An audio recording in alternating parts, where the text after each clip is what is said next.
त्यांचे अनेक चमत्कार आपल्याला सांगता येतील, पण त्यांचा अजून एक सगळ्यात मोठा चमत्कार आणि तो सगळ्या जगानं डोळ्यानं पाहिला होता, तो म्हणजे काकांचा मृत्यू. म्हणजे एकदा काका आजारी पडले. आजारी पडल्यानंतर गावातले लोक आणि त्यांचे शिष्य जे होते त्यांनी असं ठरवलं, की बाबा आपण काकांना पुण्याला घेऊन जाऊ आणि त्यांच्यावरती उपचार करू.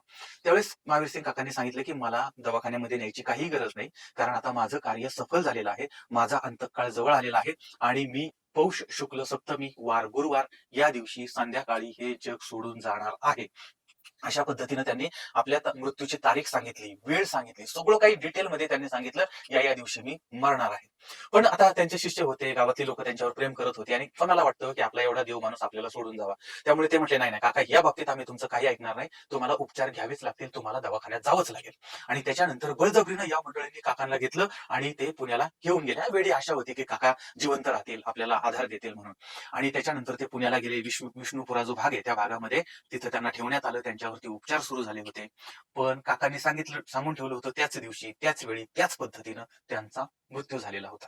आणि त्यानंतर त्यांचं पार्थिव शरीर हे सिद्धेश्वर मंदिराच्या आवारामध्ये आणण्यात आलं होतं आणि त्याच ठिकाणी त्यांना समाधी दिली गेली होती.